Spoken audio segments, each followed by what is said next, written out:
Good morning, everybody, and welcome back to Money in the Law at MyFM 101.3, also on the Hollison Cable Access TV, with your host, Jay Marsden. Joseph Marsden is his Christian name, but right. we call him Jay from the Marsden Law Group, and I'm John Droyan from Main Effort Financial.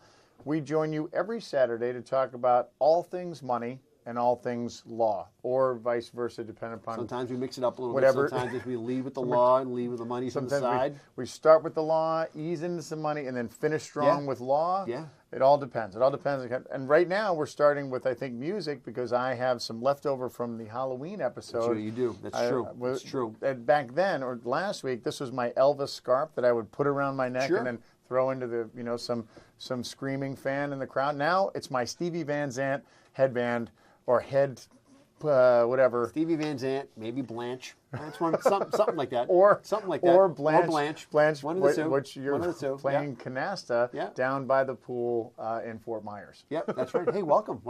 Hey, did you guys just get down here? How was your winter? This is in the next couple of weeks. This is all what starts to happen, right? My mother's got her tickets ready to roll, right? She's all roads lead to Logan, right?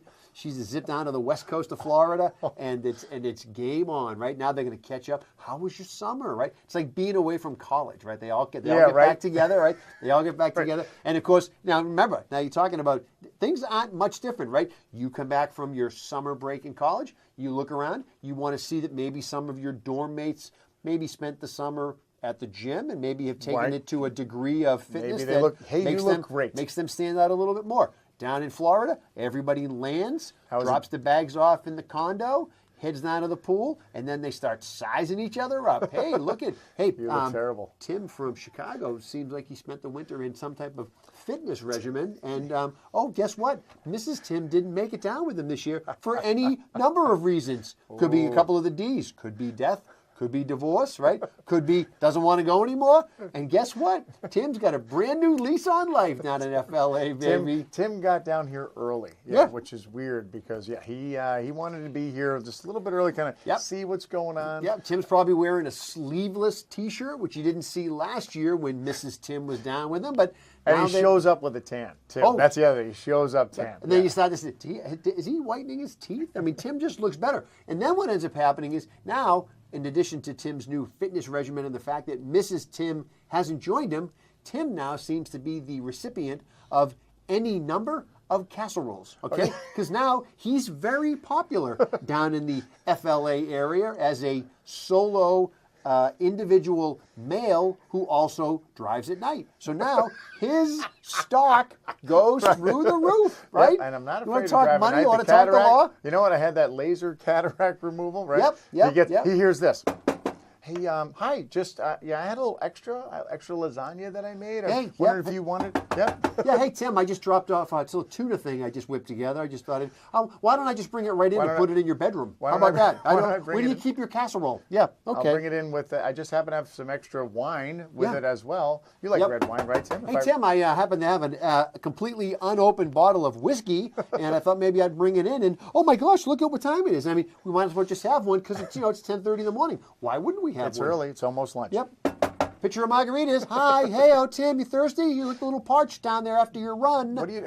Yep, that's right. After your open water swim in the Gulf of Mexico. Yep. Tim, could you throw some sunscreen on before we head down to the pool? This is what happens. It's coming up. I thought it's almost time. They're all heading down. Woo! It's so funny because I never really thought about that. I never really thought of the because you're right, like the analogy of like kids getting ready to go back to school, and it didn't dawn on me. I think we may have talked about this on the show. Like until I went to college, I didn't get it because I always thought like summer was as a kid growing up, summer's the best time, right? Yep. And I remember like my first day at college, all the kids are coming, like all the upperclassmen were coming back in. I'm like, oh man, I couldn't wait for summer to be over. Couldn't wait to get back here, right? And the same kind of thing. I start getting antsy, right? Oh yeah. Hold on, I'll be out 1 second. Let me just finish cutting the sleeves off these T-shirts. Let's get it going, right? Right. You got the fruit of the loom, like the 6-pack T-shirts. He's cutting the neck out. No, they already come with V-neck. Right? Oh yeah, they'll let a neck. Yeah, they always buy the V-neck and a pocket on the T-shirt because you got to put your glasses somewhere. Yes, I got to to all your my stuff. chapstick somewhere. That's right. All your stuff, all the instruments that you need while you're down there. You know what? working in I'm going to take this off now because now I'm starting to get that blanche. I'm starting to get that blanche feeling right now. So it's coming. So November, a little chill in the air. The temperature starts to struggle to climb above 60. Everyone's making When their does she plans. go? Early December.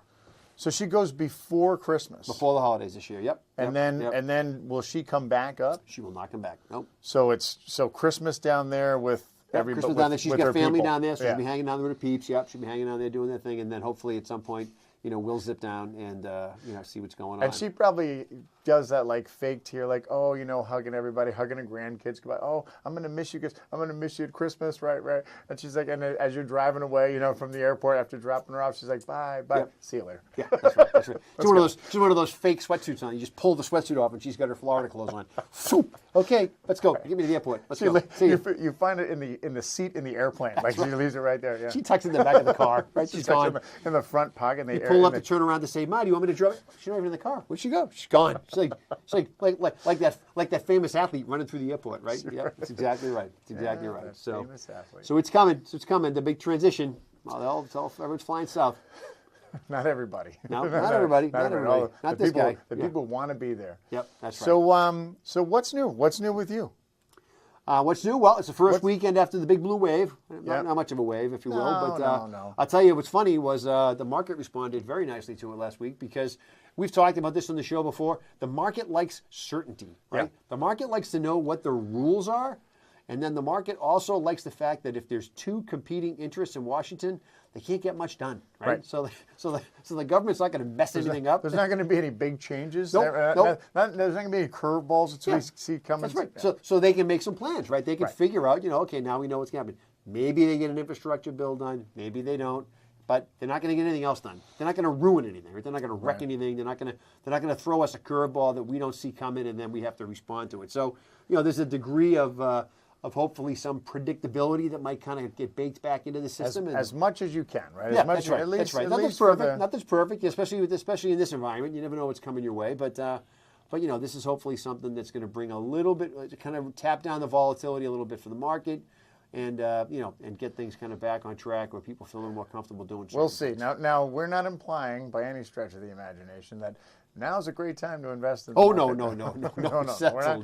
saying that. Don't read into this. All we're saying is that perhaps, and again, these are just two guys talking who happen to have offices right near one another and happen to work with a great cable access TV guy. Right. That maybe there might be some stability, some, as you say, predictability. But there's one thing that we know for certain, and that the market truly is not predictable. There's nothing that's really predictable. No, there's always to your point, there's always a degree of political uncertainty. You just never know what bombshell might come out of Washington or any other, world capital for that matter, right? Get on the Brexit path and all those things that happen, right? So there's always that. Those lead to then, some type of political uncertainty in other parts of the world that leads to some, the risk of something happening, right? The risk of something in the Middle East, the risk of something overseas. I mean, those types of things, those are the unpredictables, right? The market can come in and tell you all the things they think about what the earnings season is going to look like or what their earnings estimates come in, and that's all somewhat quantitative, but there's a degree of political uncertainty that you just can never predict for. Yeah. You just don't know what's going to happen. 9/11 is a classic example, right? Attacks like that, there's no predictability to it. You don't know what's going to happen, and it can obviously throw a complete and total wrench in the works. And you need to some degree, you need to have that idea that if I can't afford to lose it, then I shouldn't be playing around with it. It's all built on the uncertainty. That's what's predictable about the market is that it's uncertain, that we don't know. Predictably uncertain. Right. Yep. So we don't know what's going to happen. So therefore, which is why we don't put all our eggs in one basket, which is why we diversify, which is why we look at what our timeline looks like as far as when we will need them, like what is our, and that kind of translates into our risk and our risk tolerance and our risk exposure, all kind of the fundamental investing 101. These are the things that you need to take into consideration before you put, because Anytime you invest in the market, it's going to say down the bottom, this money is not guaranteed. You could lose all of your money in the Past stock. performance is no guarantee of future return, and there's a reason they write that on there. Yeah, because it's true. Because there is no guarantee as to what's going to happen. There's no guarantee as to and good or bad, and they don't. And even more true is there's no guarantee as to when anything's going to happen. Yep. It could happen, like Jay said. Jay brought up 9/11. I mean, no one saw, obviously no one saw that coming. And then and if there's some kind of surprise, it could be an economic surprise. I mean, no one saw the crash of Lehman Brothers or Bear Stearns. No one predicted that. Well, some guys got lucky and they guessed, but no one saw that type of thing coming. It could be an economic thing where then, now all of a sudden you something that comes out of left field.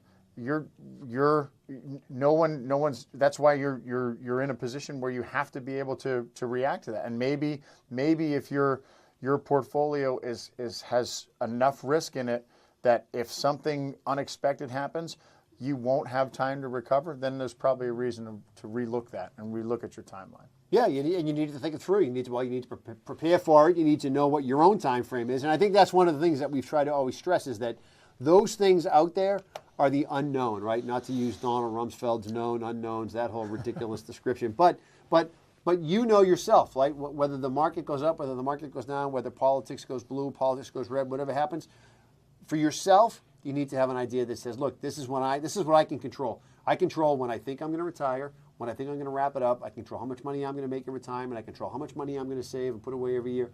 Those are the things that you can control, and those are the things that you focus on. What you do not want to do is be in the business of letting the market make those decisions for you, right? When do I retire? When my account gets to $1 million. How much do you have now? I have $100,000. How old are you? 65. Well, this is probably, you're not going to market your way into that, okay? It's probably not going to happen, but when do you think you're going to retire? Let's talk about it that way. So focus and control the things you can, and then obviously, address the degrees of uncertainty and unpredictability and bake them into your plan as best you can. One of the things that I am certain about, which in thank goodness in this recent election, that one of my favorite politicians wasn't running for re-election during this time, and he's still in office. By the skin of his teeth. Always. Even though he wasn't up for re-election. Always subject to a recall or whatever. Yeah. There's always a recall. He's a local politician, and for those of you who live in Holliston, you know and love him. He's one of your 3 selectmen. The great John Cronin. No, I mean John Cronin was my dear friend. Who was my dear friend? No, Jay. That's Joseph. Joseph J. Martin. He's still here. He's still here.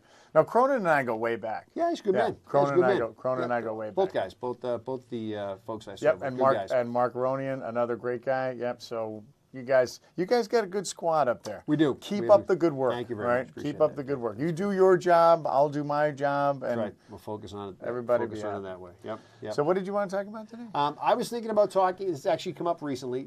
We may have touched on this in shows in the past, but wanted to talk about the idea of planning for, especially because we joke about Florida, planning for your money, and our money.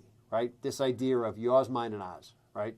Are you talking about my money and your money? Yours. No, your money's your money. Do my we money's have? my money. Is there some collective money? Is there our money? Is there like a money in the law account that I don't know about? That's right. We don't have that. But it came up recently. As a discussion around if somebody inherits some money, what can I do to make sure that I get it to my kids and not necessarily have it go through the hands of my spouse, which I may not want to for any number of reasons, not always negative, not always bad reasons.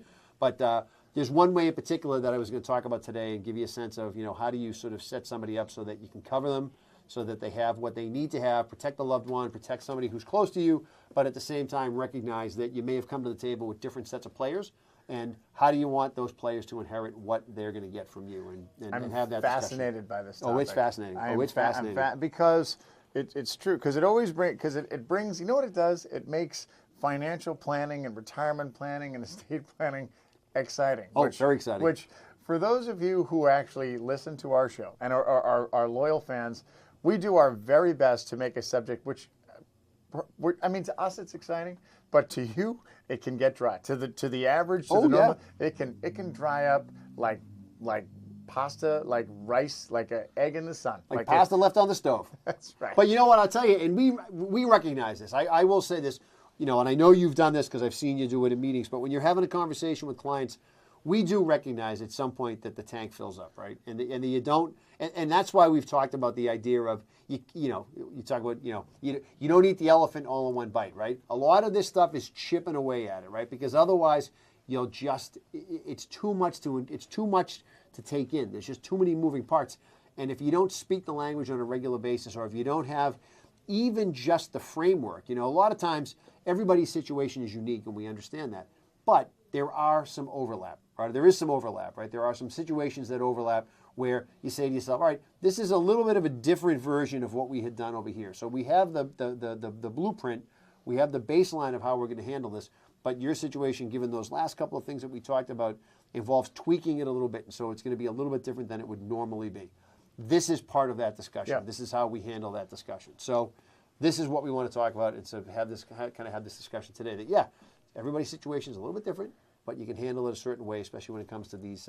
And there's a way to do it, right? Yes, there's a way. So what we will go through today is the blueprint of, and again, which with different changes for everybody, unique for their unique situation, but kind of the blueprint of some of the things you can do in order to kind of, at the end of the day, it's just, here's what I want. We always describe it. At the end of the day, what do you want to see? What's the picture you want to see when all the dust settles? Yeah. This is what I want to see. What's it going to look like? What's it going to look like? This is what's going to make me happy, and I don't know how to get there. Take us there. So on that note, let's take a break. We'll take you there after we take a break here on My FM 101.3, Money in the Law, and the Holliston Cable Access TV with Christian Bidet. Hey, Christian's still here. He's there. Saw your old man the other night at softball. Oh, by the way, did I tell you that we won the softball championship? We'll talk about that when we come back from break. Yeah. Hold on to your seats. Be right back.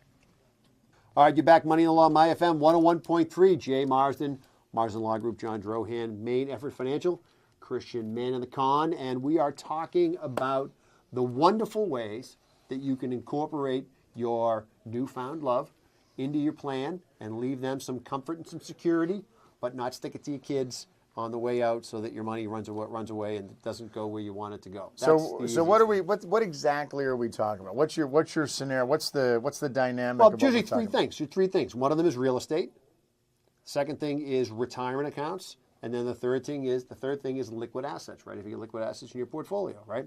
So when you have a marital situation where people have come together later in life and found love, but they also get some kids, they want to protect their kids, you need to think about on the front end, how am I going to set this up? How am I going to distribute my assets if I'm not around so that I protect my spouse and at the same time make sure that my kids' inheritance doesn't get squandered by people who aren't members of the team, right? Not my spouse's family, right? That's the idea, right? Now, the first thing I tell everybody is in these situations, your estate plan is not your very typical, what some people have is sort of that set it and forget it, right? Yeah.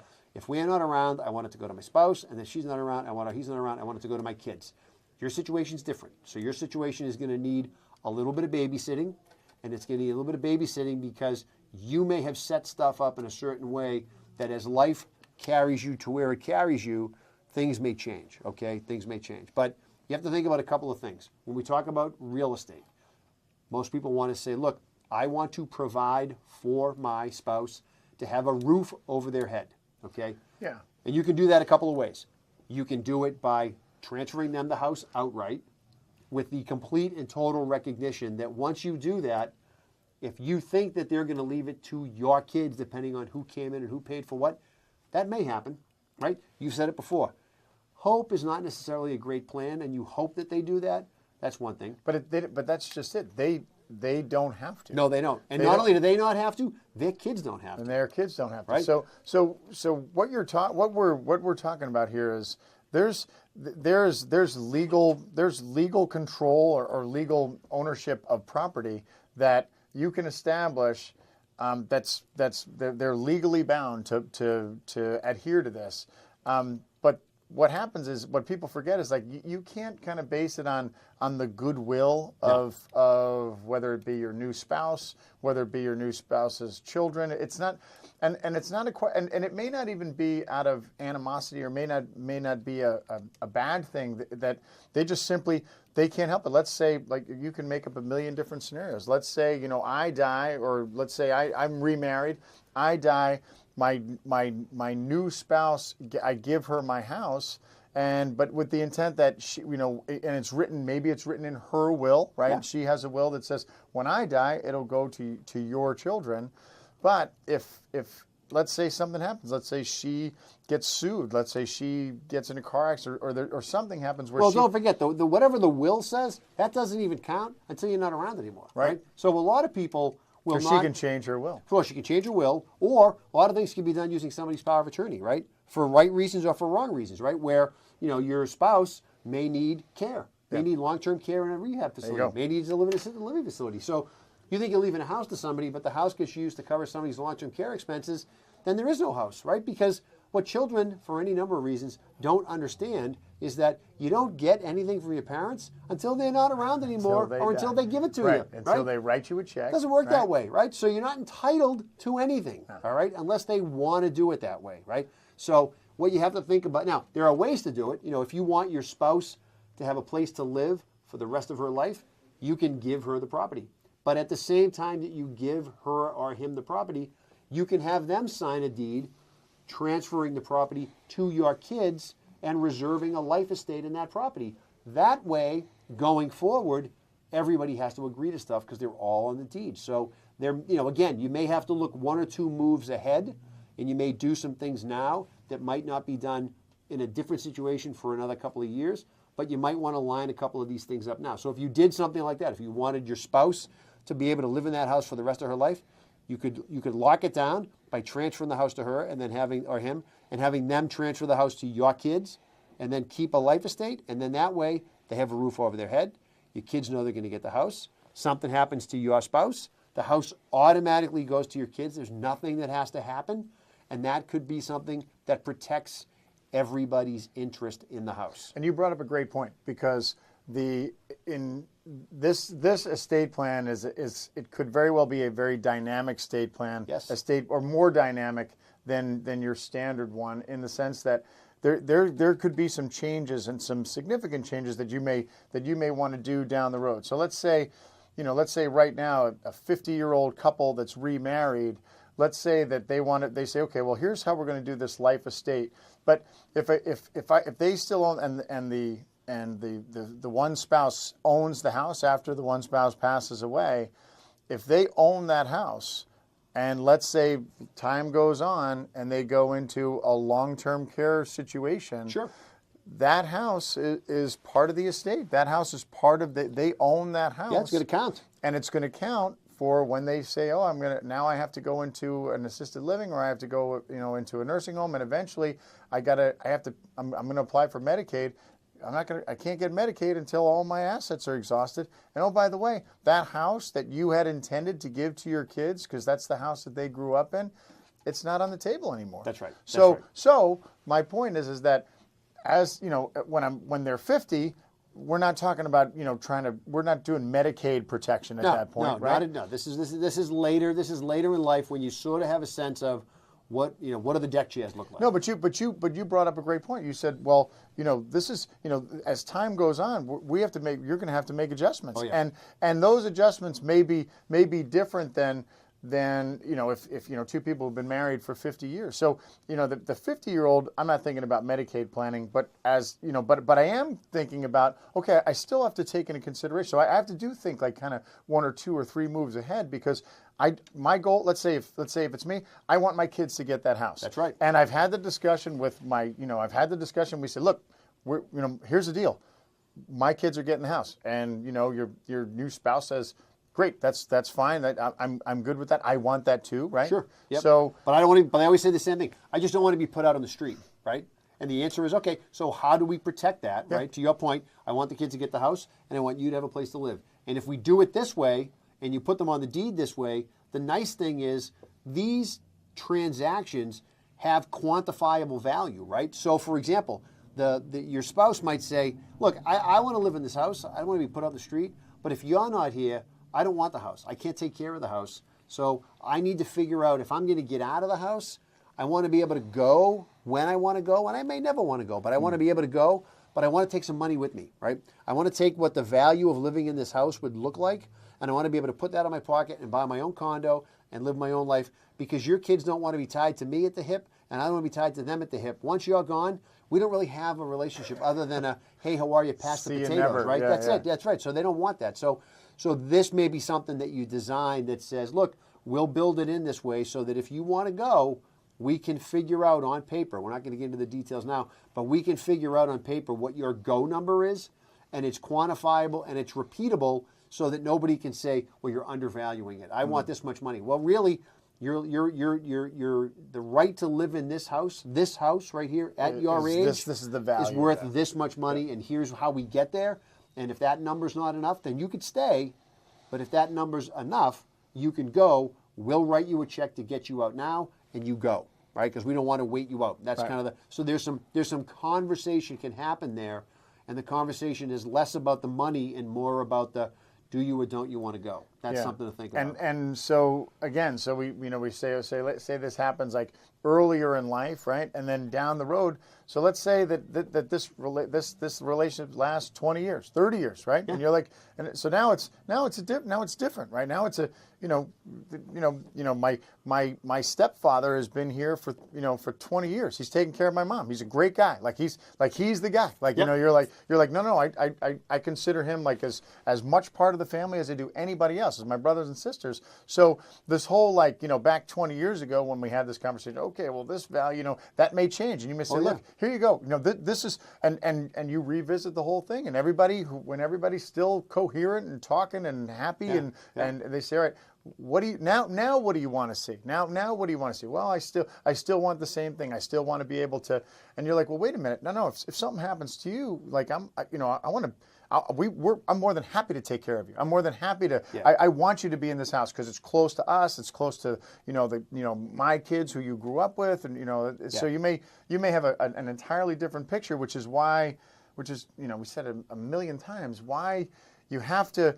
It's not a fire and forget, and it's good to revisit the plan, and it's good to let's talk about this, and it's good for when your estate planner calls you up and says, hey, anything's changed? How's things going? Well, tell me what's going on, right? And it's good to revisit the plan, because these assets that you think that you were going to leave to somebody at 50, that number might look a lot different at 75 when you've been drawing on them for 10 years. Yep. And you say to yourself, I thought I was leaving the kids a big IRA, or I was leaving them some taxable monies. But we've spent that, and the house is now really the only asset we have, and I'm not sure we're staying in the house.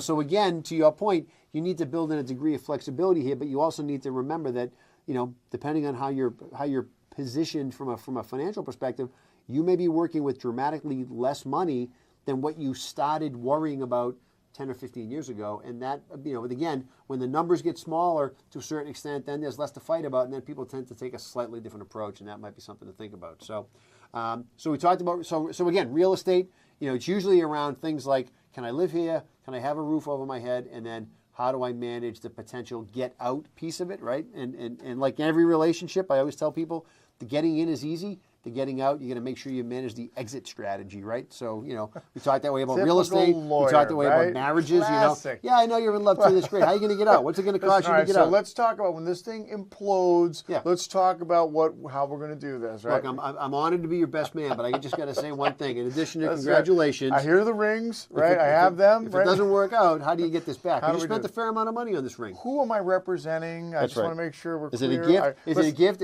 Is the ring a gift, or is it part of the marriage? I know we were roommates in college, but your wife and her family, they have a lot more money. It seems that to their best interest. Yep. All right, we're going to take a quick break. We're going to come back and talk about the mechanics. My estate planning attorney will talk about the mechanics of how to actually do this after we take a short break. So don't go anywhere. We'll be right back on Money and Law, My FM 101.3. And you're back, Money and Law, My FM 101.3.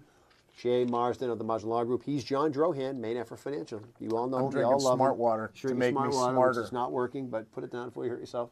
So before the break, we were talking about the idea of how do you sort of plan for taking care of your significant other when your significant other isn't your first significant other, okay? So it might be your second, could be your third, could be your fourth. We're not saying one's more significant than the other. Oh, maybe we're not. Maybe I think we're saying that a little bit, but whatever. That's up to you. What's the significance? You can rattle them off poolside, right? So you could talk to Tim about it. Right, talk to Tim out of the pool. He'll probably have a story for you. So one of the things we talk about was real estate, but there's three things we talk about. Real estate's the one thing. Your IRA account, retirement accounts, okay?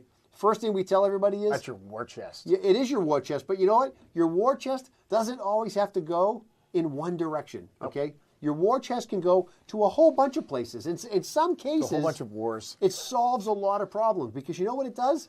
It puts some separation between everybody, right? So, we talked earlier about not being joined at the hip with your mom and your dad's second, third, fourth spouse, right? You don't want to be... So if mom or dad have some assets and they're sitting down and they're planning things and you're trying to think to yourself, I want to make sure my spouse is taken care of. I want to make sure my kids are taken care of. You can take that $750,000 IRA or that $1 million IRA, and if there's your significant other and 2 or 3 kids, everybody can win, right? You can leave money in any percentages you want. You can do 50-50, you can do 25, 25, 25, 25, you can do 33, 33, you can do 90, 10. You can do whatever you want. Au contraire. But as the retirement financial planner, I will play the devil's advocate and I'll say, well, wait a minute. What if we are using said IRA money for our income in retirement? Well, you bring up a good point. What I'm suggesting is you can use the IRA to balance the scales, right? So you can say, look, in recognition of the fact that I'm leaving my wife or my husband a big IRA. Just say stepmother. Stepmother, stepfather, whatever it is, right? I'm going to give the house to you guys outright, or vice versa. Or we're going to do this life estate thing with the house, but I'm only going to leave my significant other 50% of the IRA, and I'm going to leave the other 50% to the kids, or some number. So people are always under the impression that your IRA has to say primary, 100%, contingent, third, a third, a third.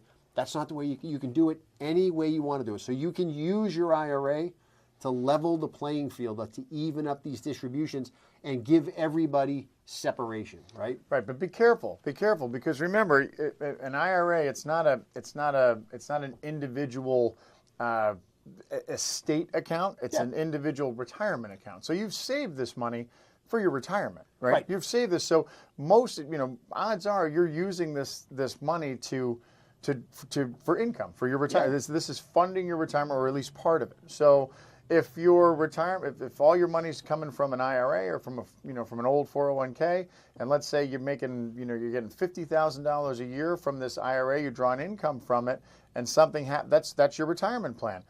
If something happens to you and you've said, oh, my spouse is going to get 50% of that, and my children are going to get the other 50% of that. Now all of a sudden, and it's not like it happens after your spouse dies. It happens when you die. Right. So if eventually you want them to get half and your new spouse to get half, you have to construct it in such a way that that when you die, it doesn't happen. If you want this to happen like after your spouse dies, right? Or if you want this to happen like down the road, you have to make sure that you take that into consideration, because if your spouse is going to rely on that income, well, that's right. Then your kids all of a sudden are taking half of it, then that's going to change everything. It's going to change his or her ability. Well, you're right, and that's where we go through this idea of you really have to have a discussion around babysitting this thing, because to your point, if you're drawing that IRA down and you're by nature you're a conservative individual, so your withdrawals are sort of outpacing the growth in the account, you're leaving somebody much less when you set this up than you think you really are, right? You started out with $750, now it's down to $400, and they're only getting $200. That's a huge impact. I completely agree with you on that. So you got to really make sure you babysit those numbers and those percentages. And then the other thing you have to build in is you have to build in a post-retirement plan. So you almost do two sets of planning, right? Income planning while you're both alive, income planning if something happens to one of you guys, so you really have a sense of what's available and what you need to have on the table.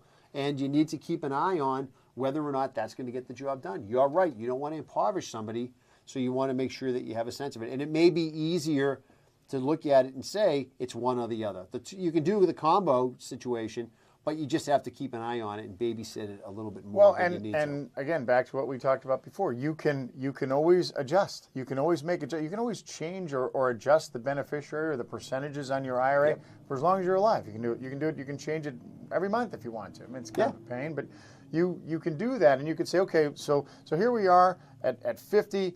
And this is what our assets look like. This is what the asset. This is what the if the house is worth $500,000, the IRA is worth $500,000. Down the road, like you said, it's 75. Let's say the IRA has grown, right? Yeah. Let's say the IRA. So let's say the IRA now is worth $1 million, and the house is still worth $500,000.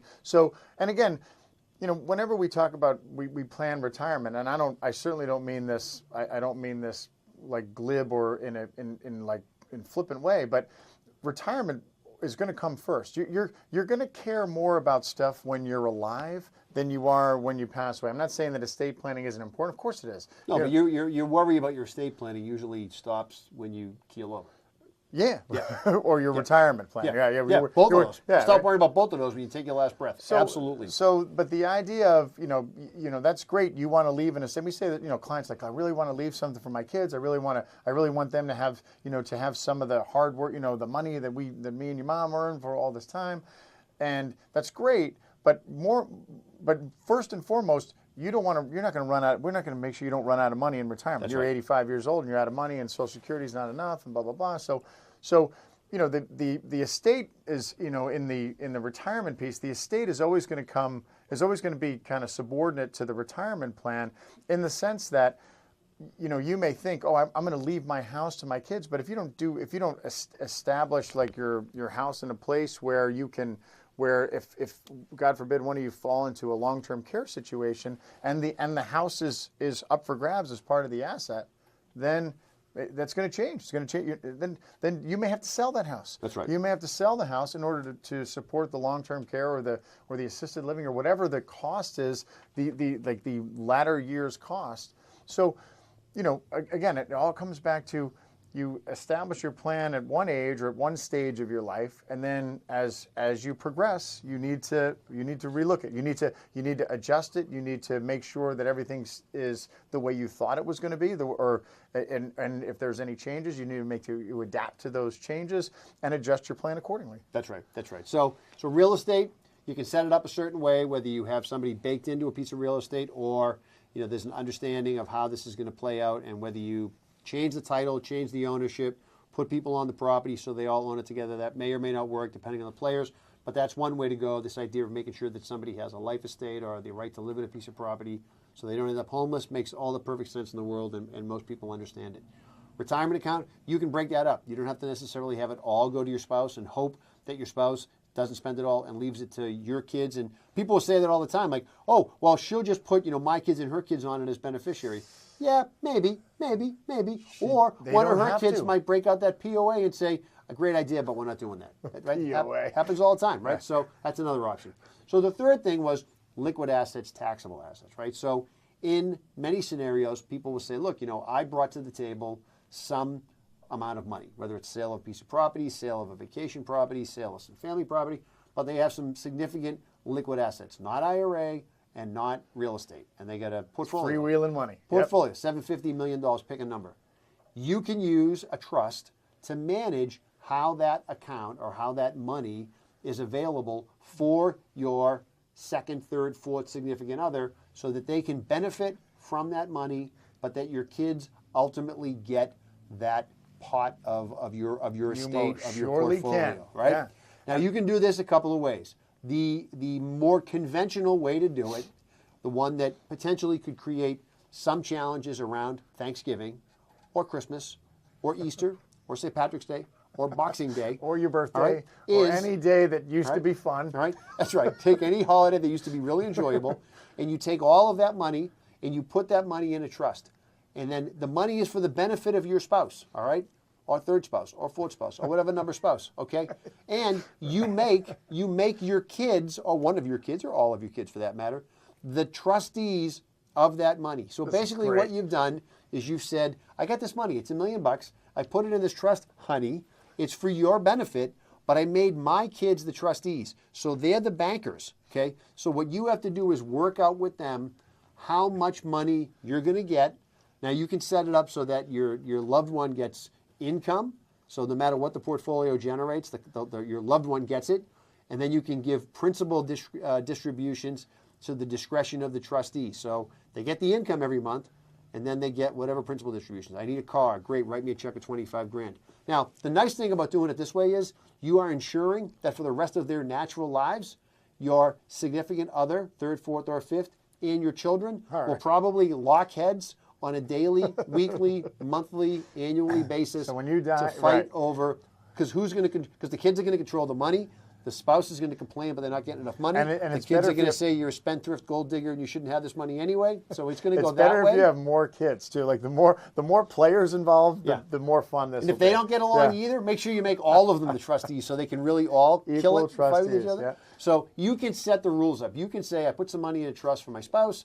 She gets income, or he gets income, or they get income and principal distributions. You can control all of that. Talk about from the grave. From the grave, from the grave. So depending on the strength of your own relationship, you can really leave something that could be an absolute total mess, or you can leave it so that it works out really well. What a lot of people will do in this scenario is they'll pick not the family.